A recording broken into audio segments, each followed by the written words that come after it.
কবর কবর কবর হায়রে কবর গাহের মাটি দুনিয়ার সব মায়ার পেছনে তোমারে জেনেছি খাটি কবর কবর কবর হায়রে কবর গাহের খাট না জানি কখন আসিয়া যাবে হায় সেই অজানা দেশের ডাক উমিয়াল মাইয়িতু ফিল কবরে আতাহু মালাকানি ফায়াকুলানি মান রাব্বুকা মা দীনুকা ওয়া মান নাবিয়ুকা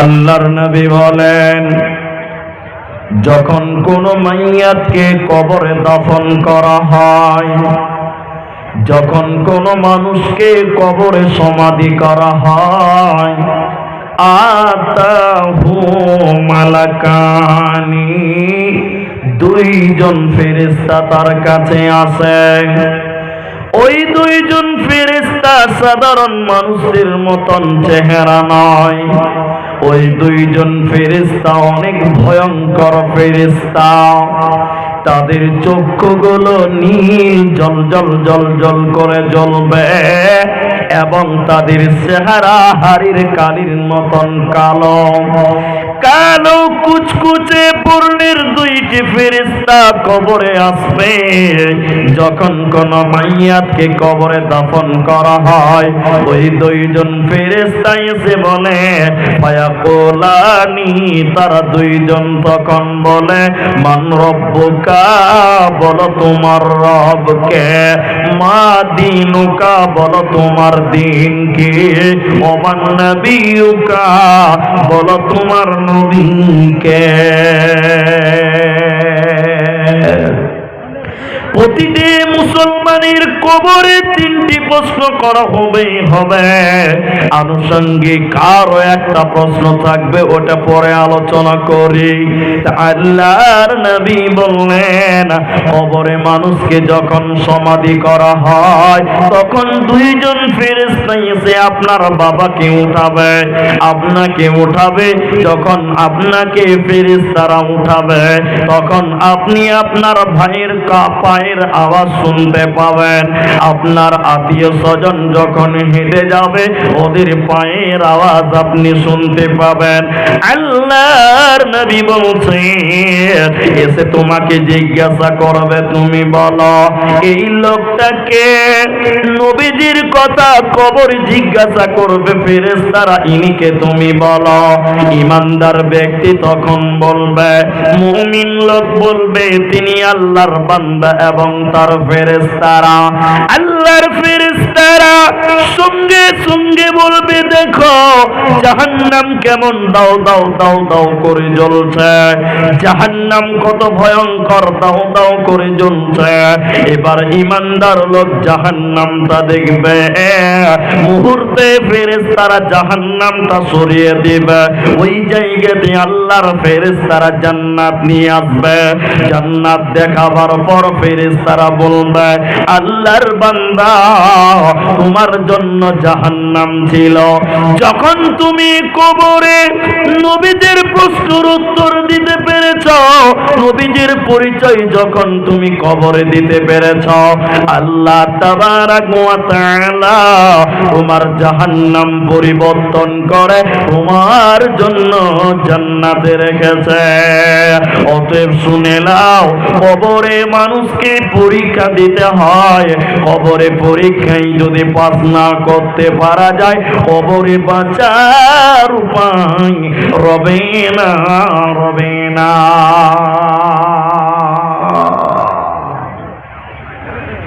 আপনারা বিহারের মানুষ একটু মুখ খুলেন জবানটা খুলে একটু কথা বলেন জার্জিস সাহেব আমার সঙ্গে খাওয়া দাওয়া করেছে, আমি নিজে বসে আছি, আমার সঙ্গে বসেছিলেন, তো টেনশন লওয়ার দরকার নাই, 1 ঘন্টাও লাগবে না, স্টেজে চলে আসবে। সবাই বলুন ইনশাআল্লাহ। বাস আল্লাহর উপরে ভরসা রাখেন, বাস। তো আমি যে কথা বলছি আপনারা মুখ খুলেন, একটু জবানটা খুলে বলুন। আপনারা মাধ্যমিক বুঝেন? মাধ্যমিক বুঝেন না মেট্রিক বুঝেন? দুটাই বুঝেন? মাশাআল্লাহ মাশাআল্লাহ। ভাইলেন একটু হেল্প করে, তো দোয়া করে দেবেন ইনশাআল্লাহ, দিতে থাকেন, দোয়া হবে। আচ্ছা আপনারা একটু মুখ খুলে আমার সঙ্গে বলেন, কোন ছেলে কোন লড়কা 2025 সালে যদি মেট্রিক পরীক্ষাতে ফেল করে যায়, 26 সালে আবার পরীক্ষা দিতে পাবে? একটু বলুন, পাবে কি পাবে না? পাবে। 26 সালেও যদি ফেল করে যায়, 27 সালে আবার পরীক্ষা দিতে পাবে। একটু সবাই বলুন, পাবে কি পাবে না? পাবে। কিন্তু বলুন, মেট্রিক পরীক্ষার কোশ্চিনগুলো সরকার মানুষকে দেখিয়ে দিয়েছে না গোপন রেখেছে? গোপন রেখেছে। মেট্রিক পরীক্ষার কাগজগুলো যদি সরকার সবাইকে দেখিয়ে দিত, তাহলে সবচেয়ে মরা বেকার চ্যাংরাটাও ফার্স্ট ডিভিশনে পাস করতো কি করতো না? করতো। কিন্তু সরকার প্রশ্নগুলো গোপন রেখেছে। কিন্তু একবার যদি ফেল করেন, দুবার ফেল করলে 3 বার আপনি পরীক্ষা দিতে পাবেন। কিন্তু বলুন, কবরের প্রশ্ন নবীজি গোপন করে রেখেছে না প্রকাশ করে দিয়েছে? সবাই বলুন, একটু বলুন। প্রকাশ করে দিয়েছে। কিন্তু বলুন, কেউ যদি কবরে গিয়ে বলে আল্লাহ এইবার পারলাম না, আর একবার এসে উত্তর দেব, সুযোগ পাওয়া যাবে? সবাই বলুন, যাবে? যাবে না। তাহলে কবরের প্রশ্নগুলো নবীজি ওপেন করে দিয়েছেন, প্রকাশ করে দিয়েছেন। কেউ যদি মাধ্যমিকে মেট্রিকে একবার ফেল করে বারবার চান্স পাওয়া যাবে, কিন্তু কবরে যদি কেউ একবার ফেল করে যায়, মাথা ঠুকে মরে গেলে দ্বিতীয় চান্স কিন্তু পাবে না। বিশ্বনবী বলেন, কোন মুনাফিক কোন কাফের যখন কবরে যাবে, যখন কোন মুনাফিককে কবরে দাফন করা হয়, পাপিষ্ঠ মানুষকে যখন কবরে দাফন করা হয়, 2 জন ফেরেশতা এসে বলে, বলো বলো বলো, নবীজির পরিচয় বলো। বিশ্ব নবীর ছবি দেখিয়ে বলেন, বলো ইনি কে, তুমি বলো।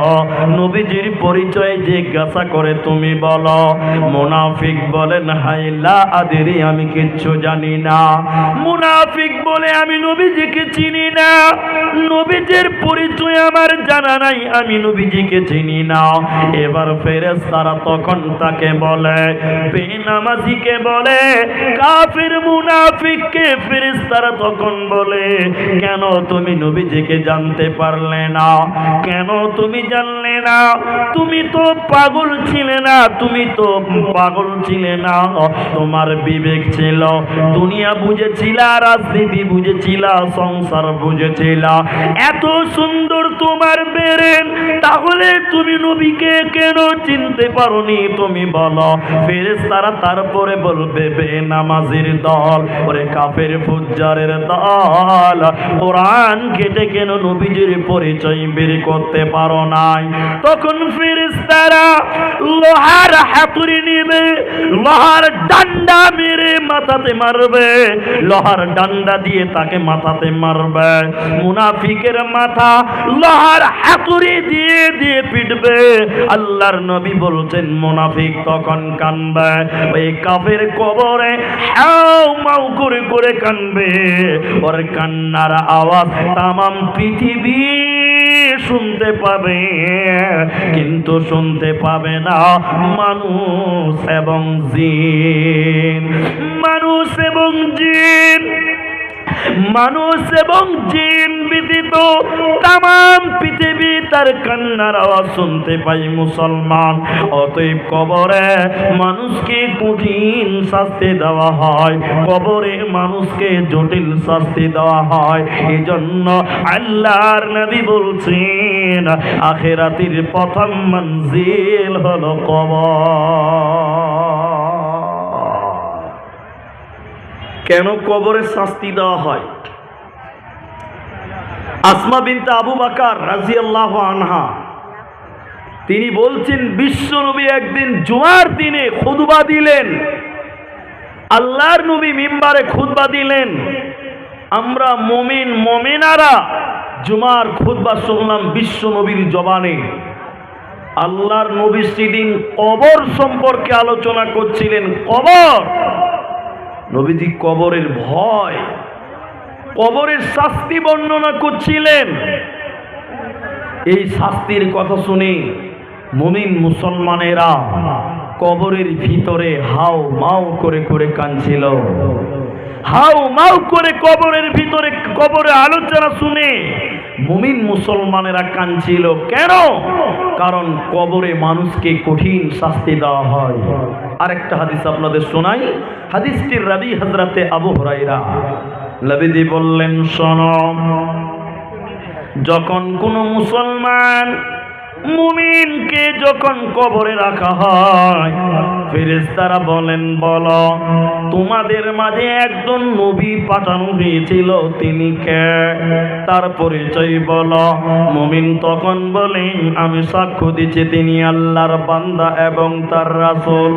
আল্লাহর ফেরেশতারা তখন বলে, আমরা জানতাম তুমি এই রকম উত্তর দিবে, এটা আমরা আগেই জেনেছিলাম।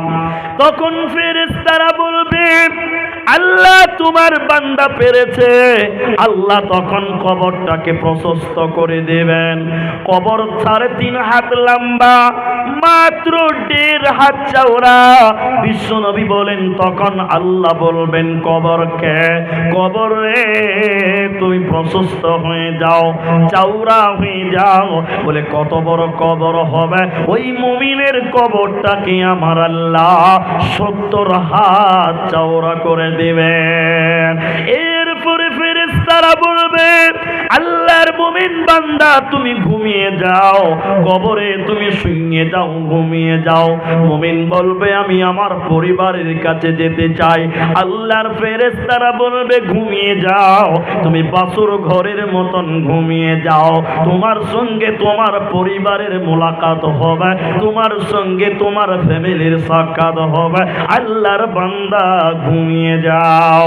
কিন্তু যদি লোকটা বেনামাজি হয়, যদি বেপরদা মহিলা হয়, যদি সেই লোকটা মাতাল হয়, যদি লোকটা গুনাহগার হয়, ফেরেশতারা বলবে, ইনি কে? নবীজির কথা জিজ্ঞাসা করবে, বলবেন, ইনি কে তুমি বলো। লোকটা বলবেন, লা আদরি, আমি কিচ্ছু জানি না, আমি নবীকে চিনি না। আল্লাহর ফেরেশতারা তখন আল্লাহকে বলবে, আল্লাহ তখন বলবে, হে কবর তুমি তাকে শাস্তি দিয়ে দাও, এর মাটি তুমি তাকে শাস্তি দিয়ে দাও। কবরের নিচে মাটি, উপরের মাটি, ডান দিকেও মাটি, বাঁ দিকেও মাটি। এবার আল্লাহর হুকুমে ওই কবর ওই বেনামাজিকে শাস্তি দিবে। বলে কেমন করে? 2 দিকের মাটি এসে এই বেনামাজি কাফিরকে 2 দিক থেকে চেপে দিবে, পিছিয়ে দেবা। 2 দিক থেকে চেপে দিবে, পিছিয়ে দিবে। আল্লাহর নবী বললেন, শোনো, এমন করে কাফেরকে পিছিয়ে দেবে, ওর ডান দিকের হাড্ডিগুলো এই রকম বাঁ দিকে ঢুকে যাবে, আর বাঁ দিকের হাড্ডিগুলো ডান দিকে ঢুকে যাবে। এইভাবে কবরে কঠিন শাস্তি দেওয়া হবে। অতএব কবরে তাদের বাঁচার উপায় রবে না। কবর কবর কবর হায়রে, কবর গাহের মাটি, দুনিয়ার সব মায়ার পেছনে তোমারে জেনেছি খাটি। কবর কবর কবর হায় রে কবর গাহের খার না জানি কখন আসিয়া যাবে হায় সেই অজানা দেশের ডাক। অতএব বন্ধুরে কবরে মানুষকে কঠিন শাস্তি দেওয়া হয়। আল্লাহর নবীর কাছে আম্মাজান আয়েশা রাদিয়াল্লাহু তাআলা আনহার কাছে একটা ইহুদি মহিলা এসছে। ইহুদি, মুসলমান নয়। নবীর বিবি আম্মাজান আয়েশার কাছে এসছে ইহুদি মহিলা। ওই ইহুদি মেয়েটা আম্মাজান আয়েশা রাদিয়াল্লাহু তাআলা আনহার কাছে এসে গল্প শুরু করেছে। না কিসের গল্প? কবরের গল্প। কবর কবর কবর জি গল্প করতে করতে করতে করতে ইহুদি মেয়েটা এক পর্যায়ে বললেন, আয়েশা, আল্লাহ যেন আপনাকে কবরের আযাব থেকে মাফ করে দেয়। আম্মাজান আয়েশা বলছে যে আমার জানাই ছিল না যে কবরের শাস্তি হয়। এটা ইসলামের শুরু। আম্মুজান আয়েশা বলছেন আমার জানাই নাই যে কবরে শাস্তি দেওয়া হয়, এটা আমি জানতামই না। মেয়েটা চলে গেল। মেয়েটা নয় মুসলমান, মেয়েটা হলো ইহুদির মেয়ে। আল্লাহর নবী হুজরাতে এলেন, বাড়িতে এলেন। আম্মুজান আয়েশা বলেন, ইয়া রাসূলুল্লাহ, ইহুদিদের মেয়ে এসেছিল, কবর সম্পর্কে আলোচনা করছিল। নবী গো শেষের বেলায় বলে গেল, আয়েশা, আল্লাহ তোমাকে যেন কবরের শাস্তি না দেয়। নবী গো আপনি বলুন, আল্লাহ কি কবরে মানুষকে সত্যি আযাব দেবেন? আল্লাহর নবী বললেন, আয়েশা রে, আযাবুল কবরে হাক্কান, কবরের আযাব সত্য রে আয়েশা। আযাবুল কবরে হাক্কান, কবরের আযাব বড় সত্য রে আয়েশা। মানুষকে কবরে কঠিন শাস্তি দেওয়া হবে। কবরে মানুষকে কঠিন শাস্তি দেওয়া হয়। তার আরেকটা হাদিস আপনাদের সামনে তুলি।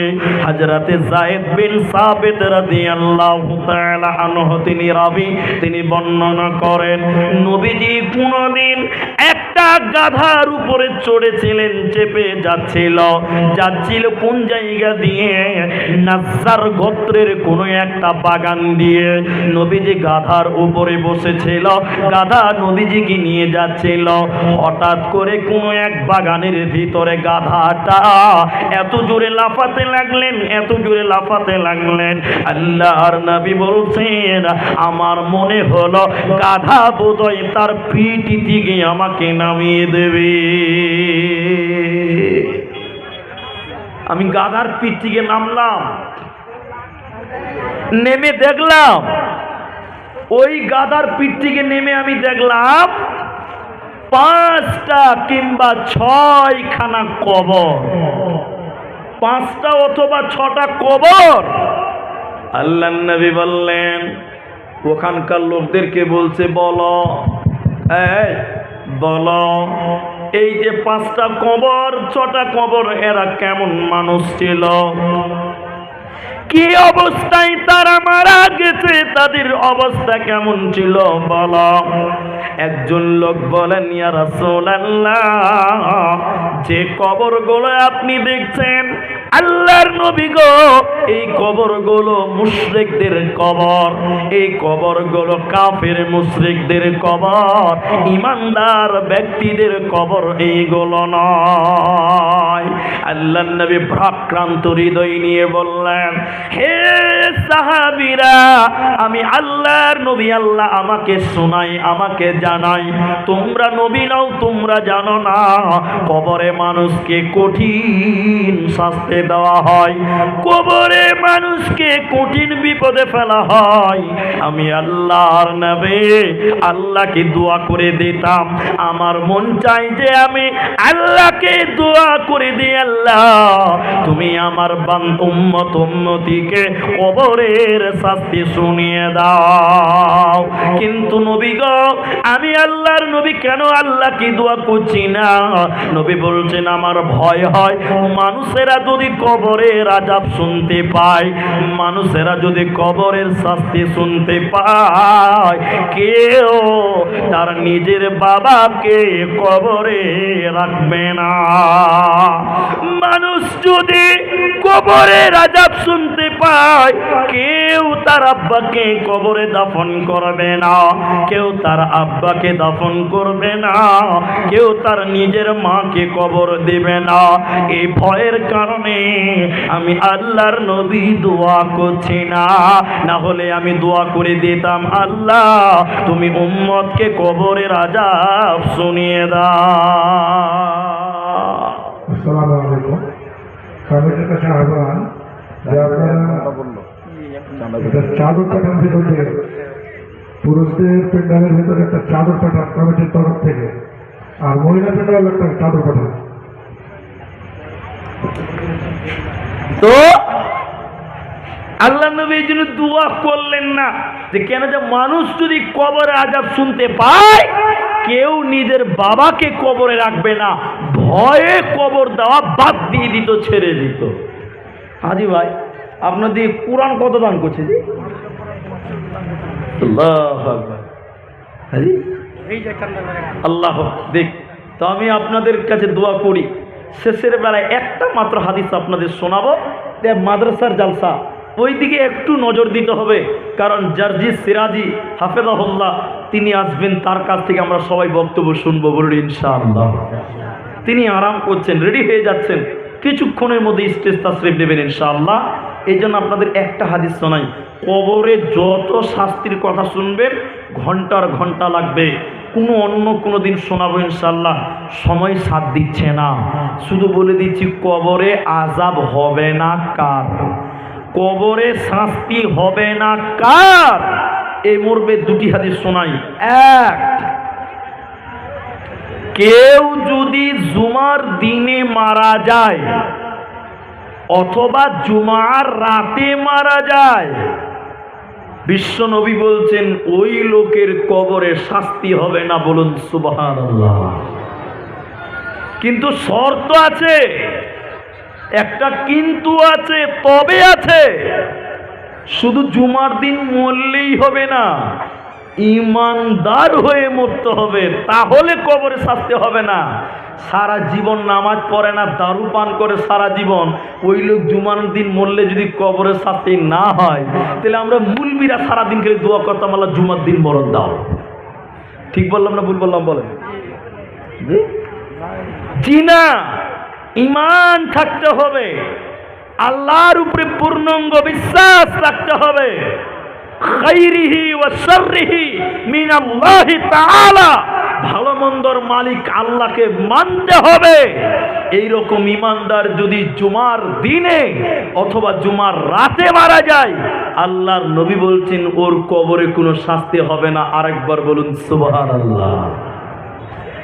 দুই নম্বরটা শুধু বলবো আমার ভাই জানেরা, কেউ যদি পেটের রোগে মারা যায়, পেটে বড় অসুখ হয়ে গেছে, পেটের ব্যথা নিয়ে মারা যায়, নবী বলেন ফাওয়া শাহীদাতুন, এই লোকটা শহীদ।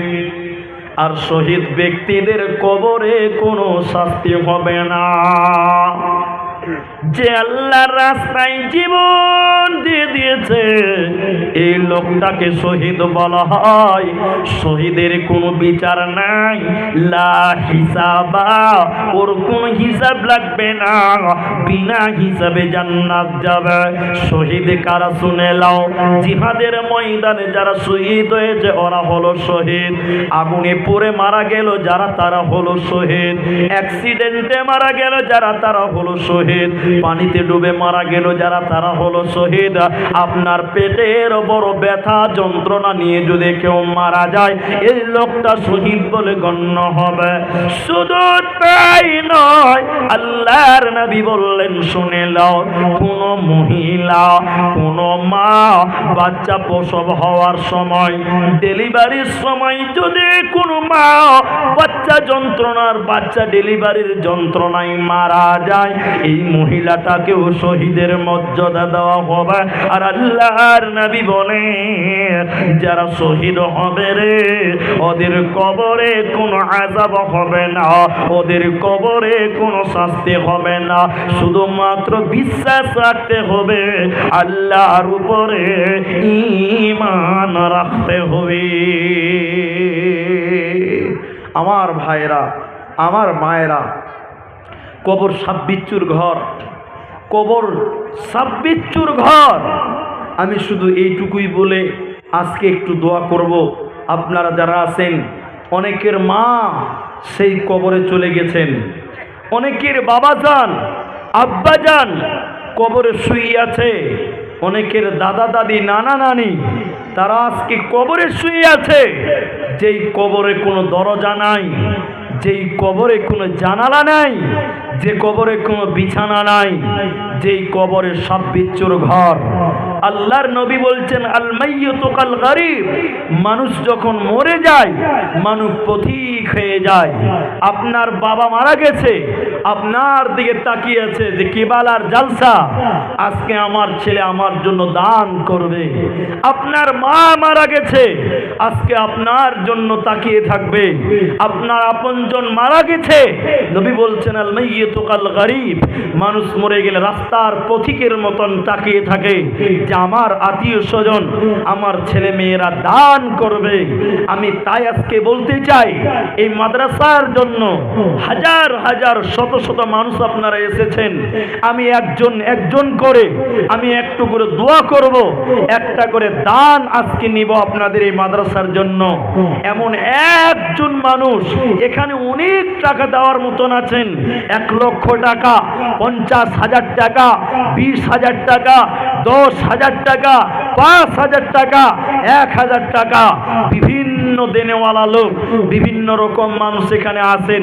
আমি একটা বড় দান, যদি পারেন 10,000, যদি পারেন 20,000, যদি পারেন 5,000, একটা দান আজকের স্টেজে 1 নম্বর দান নিব এবং তার জন্য দোয়া করে দিয়ে যাব। আমার ভাইয়েরা, আমার মায়েরা যারা এসেছেন একটা মোটা দান এই মাদ্রাসার জন্য দিয়ে পাঠান। অনেকেই কোরআন মাজিদ দান করলেন, অনেকে টাকা দান করলেন, অনেকে আর অনেক কিছু দিয়েছেন। সবার জন্য দোয়া করব, কিন্তু একটা বড় দান, চাই 10,000 হোক, চাই 5,000 হোক, নিজের মায়ের জন্য, নিজের বাপের জন্য দান করবেন। বড় আশা করে এসেছেন, অনেকের স্ত্রী মারা গেছেন, বড় আশা করে এসেছেন। আসুন একটু উঠে আসেন, আমি আপনাদের দানগুলো নিয়ে আমি একটু আপনাদের সঙ্গে মোসাফা করে আমি একটু দোয়া করে দিয়ে যাব। একটু করে উঠে আপনারা সারা দেন, ইনশাআল্লাহ এই জালসা কামিয়াব হবে। এরপরে আপনাদের চির আকাঙ্ক্ষিত প্রধান মেহমান, ইটাওয়া থেকে আগত মেহমান, তিনি আপনাদের সামনে এসে যাবেন। তাই আপনাদেরকে বলতে চাই, যারা 5,000 টাকা দিবেন তারা আছেন, যারা 1,000 দিবেন তারা আছেন, যারা 500 দিবেন তারাও আছেন। দাও বাবা, আমাকে দাও। জাযাকাল্লাহ। আমার হাতে প্রথমে একটা ছেলে 100 টাকা দান করলেন। আল্লাহুম্মা আমিন। আল্লাহুম্মা সাল্লি আলাইহি, দেন ভাই পানি বোতল দেন। আল্লাহুম্মা বারিক আলাইহি, জাযাকুমুল্লাহ, হাইয়াকাল্লাহ, বারাকাল্লাহ। আসুন একটু উঠে আসেন, দানের সিলসিলাটা আপনারা শুরু করুন। ইনশাআল্লাহ পরবর্তী বক্তা স্টেজে আসবেন ইনশাআল্লাহ। মাশাআল্লাহ। কি নাম ভাই? বেনামিতে একজন 1000 টাকা। জাযাকাল্লাহ, হাইয়াকাল্লাহ, বারাকাল্লাহ। নাম না করিয়া দেখো 1000 দিল। এই দান আল্লাহ তুমি করো গো কবুল। আরো এক কোরআন আল্লাহ এখানে দিল। এই দান প্রভু তুমি করো গো কবুল। কেউ 100 টাকা দিল, কেউ 200 দান। এই করে করে মালা কতজন দিল। ইহকাল পরকাল করো তাদের ভালো। আমিন আমিন আমিন। চাদর, আপনাদের মায়েদের কাছেও চাদর গেছে। মা বোনেরা আপনারা চাদরে প্রাণ খুলে দান করুন। কত গেল? 1000 নাকি? 1000 টাকা। 5খান কোরআন দিয়েছে। আলহামদুলিল্লাহ। এ দেখেন স্ক্যানার দেওয়া আছে। এখন তো মানে ভিখারিরাও স্ক্যানার নিয়ে বাড়াচ্ছে ভাই। তো এখন আমরা জালসাতে স্ক্যানার লাগাচ্ছি, কারণ সবার কাছে অ্যান্ড্রয়েড মোবাইল আছে। আপনারা ওই স্ক্যানারগুলো স্ক্যান করে 2, 4, 500, 1000 টাকা করে দিতে পারেন। একজন ব্যক্তি একাই 5টা কোরআন দিয়েছে। জাযাকাল্লাহ। এ ভাই, কি নাম তোমার? মাহফুজ। কোথায় বাড়ি? এই গ্রামে বাড়ি। 700 দিয়েছ, 300 দাও, 1000 টাকা হবে ভাই। আলহামদুলিল্লাহ। 3 স্ক্যানার দিয়ে দিচ্ছে। আলহামদুলিল্লাহ। নারায়ে তাকবীর। মাহফুজ ভাইজান তিনি 1000 টাকা।